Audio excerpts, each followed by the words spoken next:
Assalamualaikum warahmatullahi wabarakatuh. Apa kabar teman-teman semua? Alhamdulillah, senang bisa balik lagi di sini untuk kemudian menyapa teman-teman.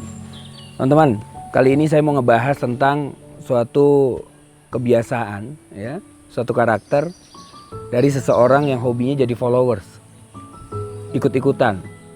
Waktu tren itu ngarah ke Korean Wave, dia ikut-ikutan Korean Wave. Nanti tren ngarah ke Arabian Wave, dia ikut-ikutan Arabian Wave. Waktu ada kemudian yang namanya tren hijrah, dia ikut-ikutan hijrah. Habis itu ada tren maksiat, dia ikut-ikutan juga maksiat. Ini bahaya nih. Budaya ikut-ikutan itu budaya yang bahaya banget kalau seandainya kita ikut sesuatu itu bukan karena kita paham. Tapi kita ikut itu karena apa? Karena teman-teman kita lagi melakukan hal yang sama saat itu.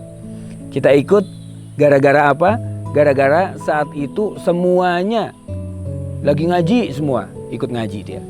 Tapi tiba-tiba semuanya lagi ke disco, dia ikut ke disco juga, subhanallah. Ini, oleh karena itu budaya ikut-ikutan ini budaya yang kurang pas untuk kita terapkan, apalagi dalam soal beragama. Kalau sekarang kita lihat, banyak stereotyping yang namanya orang hijrah gitu ya, ada kata-kata hijrah, itu harus jenggotan.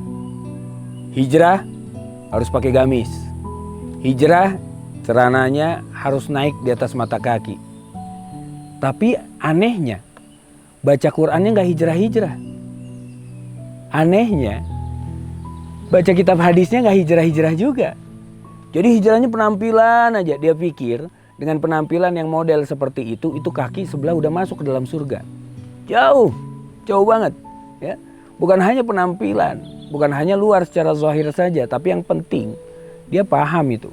Kalau pada saat dia berubah mengikuti sesuatu, ini apa hakikat di belakangnya? Apa sih ini? Ini hanya sekedar tren aja atau ini bisa membawa manfaat buat diri dia? Bahkan dalam Al-Qur'an Allah berfirman, "Wala taqafu ma laysa laka bi'ilm. Innas sam'a wal basara wal fu'ada kullu ulaika kana anhu mas'ula." Allah mengingatkan pada kita, jangan kalian mengikuti sesuatu yang kalian gak punya ilmu di dalamnya. Kita gak tahu, main ikut-ikutan aja. Karena apa? Karena pendengaran, kata Allah, penglihatan, dan juga apa yang sudah tetap di dalam hati, itu semua nanti Allah mintai pertanggungjawaban. Ada orang berubah menjadi lebih baik menurut dia, tapi gara-gara ikut-ikutan. Hijrah gara-gara ikut-ikutan. Yang model kayak gini, memang ada kemungkinan dia bertahan, istiqomah, ya. Kemudian lanjut lagi naik kelas belajar agamanya. Tapi kebanyakan yang gugur di tengah jalan.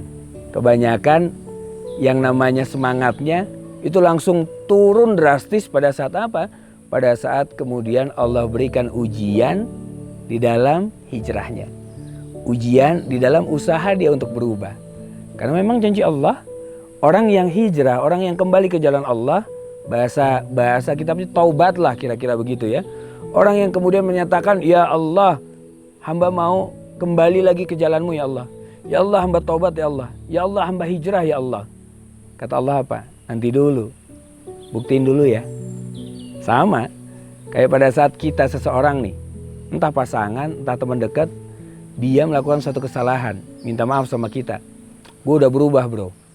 Ntar dulu dalam hati kita, tes dulu nih, dia benar berubah, apa jangan-jangan dia ikut-ikutan buat berubah, tapi ternyata hatinya gak berubah. Tapi ternyata lisannya didustai oleh hatinya. Lisan mengucap berubah, tapi hatinya mendustainya. Hati-hati, jangan sampai kita ikut sama budaya ikut-ikutan. Karena yang namanya jadi followers terus, itu gak enak. Islam ngajarin kita untuk jadi leader.